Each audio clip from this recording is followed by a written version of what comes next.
Aussies, guys. Because God hates us. This is why I won't go to Australia. In Stop fact, it. these- Don't do it! That's a hellfire I would not want to. Are you Wait, a photo of wait. Where they bite, you no longer get to keep. the snake applies scarlet rot? You guys did something terrible. I don't know what you did, but you did something terrible. Did he just hop?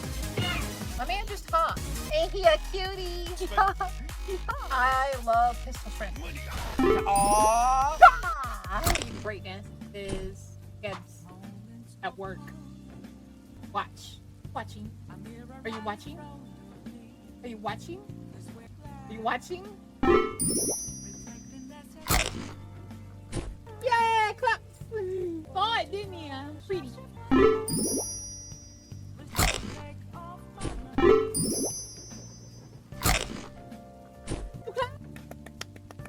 Don't like it? You like it? I'm so busy showing people stuff. All right, Bowie, you can do it. You can do it now. Wagon. Wagon.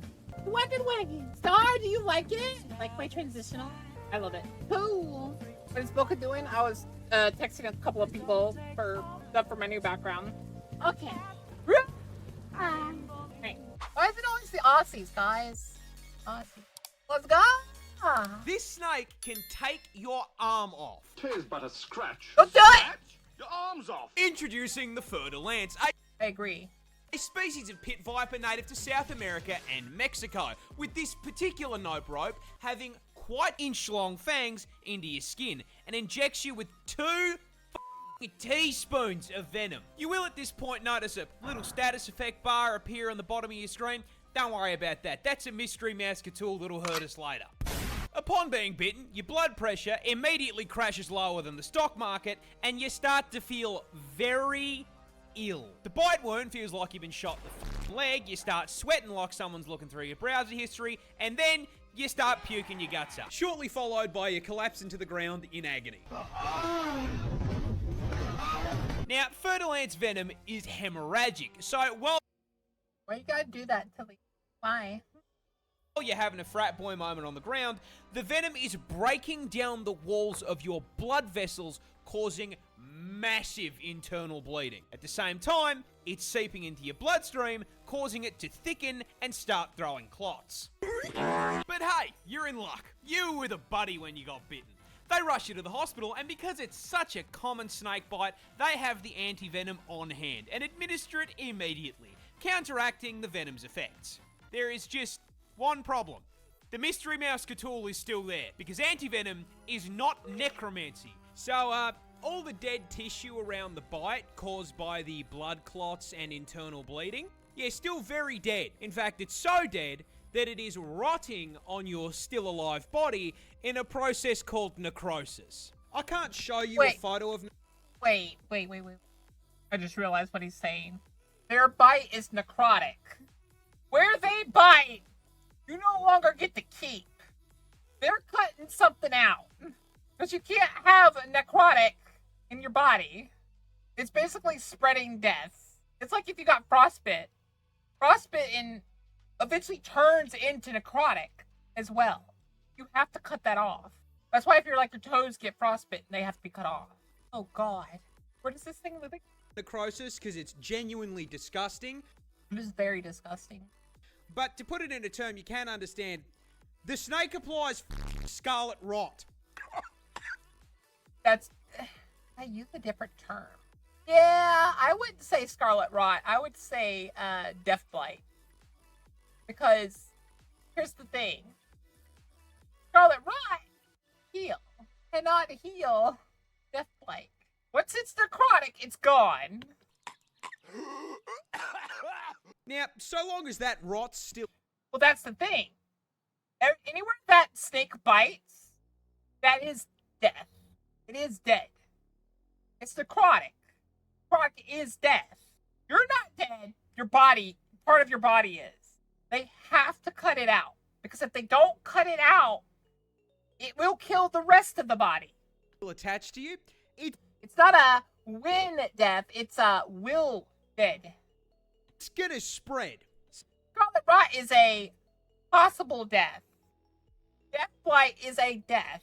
They just bit you with, I guess, spreading deathblight. It's like a combination of scarlet rot and deathblight. But here's the thing, it's still deathblight. You still lost your arm or your leg or wherever it bit you. However long that bite happened, that's how much you lose. And if enough of it's gone, that's a lost leg. That's a lost arm. God help you if it bit your chest. So, there's only one way to stop it. Cut it off. Yep.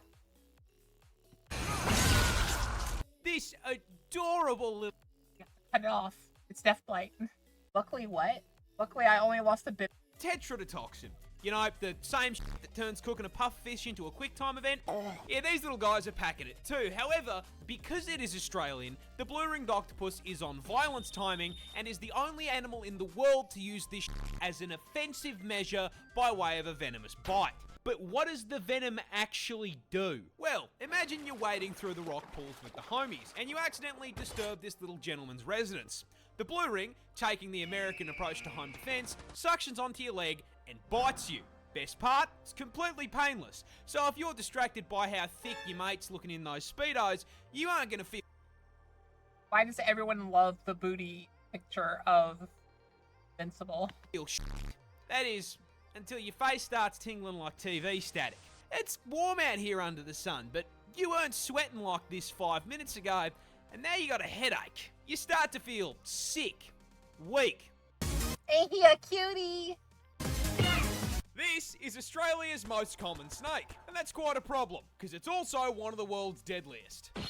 Introducing the eastern brown snake, native to quite literally every state in the land down under. And unluckily for us, this asshole has earned himself a silver medal in the Note Rope Olympics venom category, coming in second place for the most venomous snake in the world. It is worth noting that third and first place are unsurprisingly also both held by Australian snakes.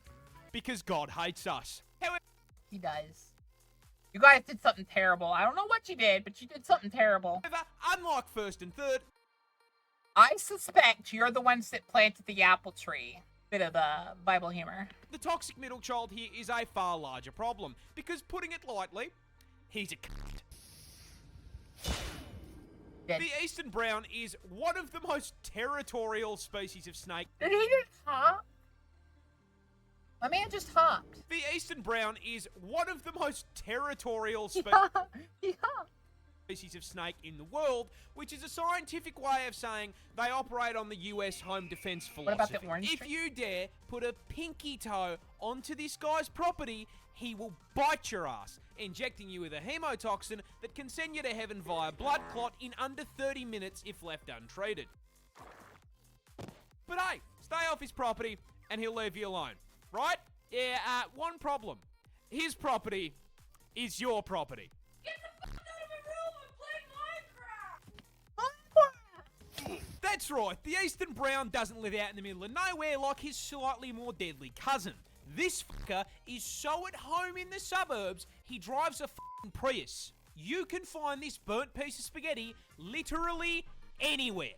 Go to put your shoes on, he's turned them into a 2-bedroom home. Hop in the car to go to work? Yeah, unfortunately, that's his car now. Get to work on the job site? What do you know? He f***ing works here too. Try to take a shower after a long day at work? F*** off, he's moisturising. Moisturizing. You can't even take a shit in the comfort of your own home without running the risk of the dunny Oh, this is why I won't go to Australia. being occupied. In Stop fact, it. these bastards are so omnipresent that out of the 200 species of snake in the country, this ginormous asshole makes up 60% of snake bites. What a cunt.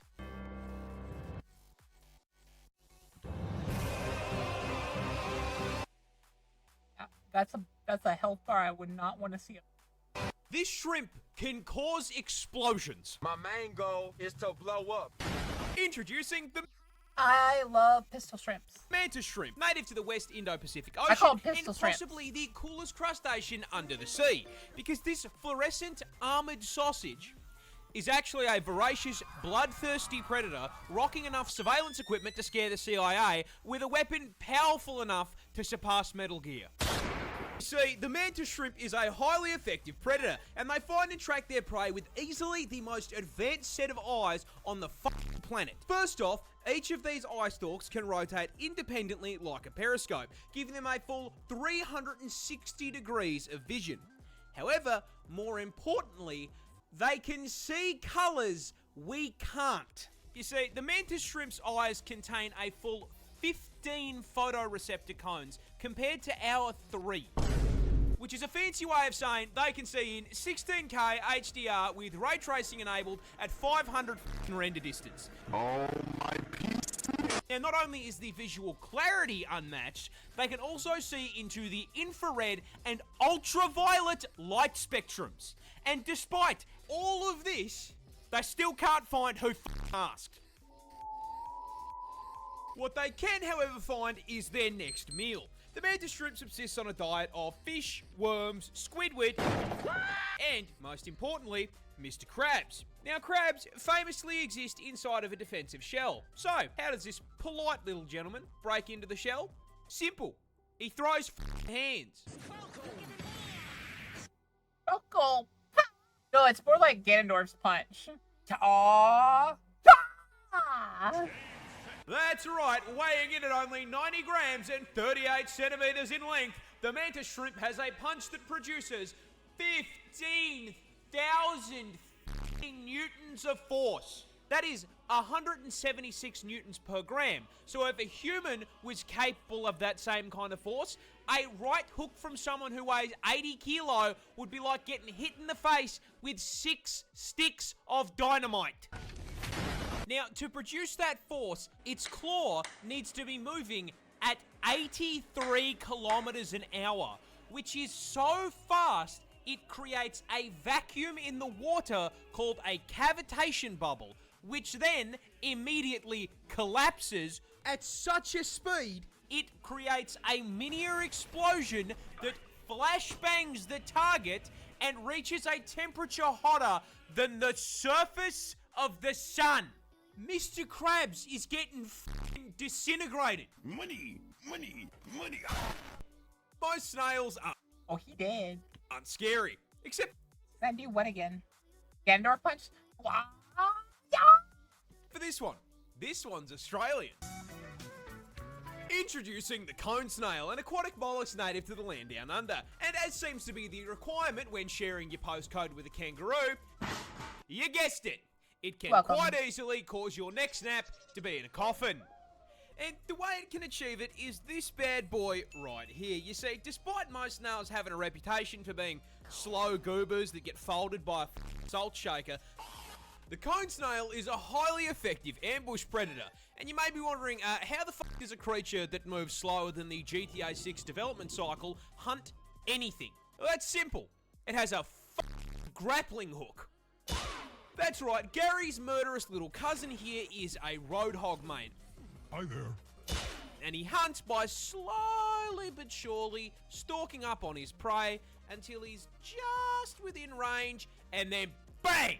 The cone snail does a quarter circle input, spitting out a toothed harpoon at 90 kilometers an hour. This harpoon then nails its prey, allowing them to reel it in like he's playing Scorpion. And in case that wasn't bad enough, as seems to be a requirement for spawning on Australian servers, it's venomous. That harpoon also injects its prey with a highly potent neurotoxin. I love that everything in Australia is venomous. Guys, what did you do? That instantly paralyzes it. This means it cannot put up a fight as it is sucked into the snail's God wants you dead. ginormous maw like a nightmarish version of Kirby.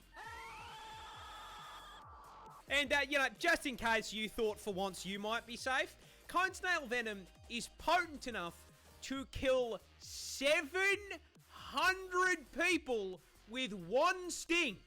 Oh yeah, and there's no anti-venom, because it's not enough that it can kill me. No, I have to die knowing there is zero counterplay. Who balanced this shit? Dolphins get... Alright. So I accidentally stopped recording because I forgot that I had clicked on that. We're gonna stop there. Alright, we basically watched this. Alright, chat. We learned not to touch pretty stuff. Better believe it. Isn't it though? You like it? Isn't that the coolest thing you've ever seen?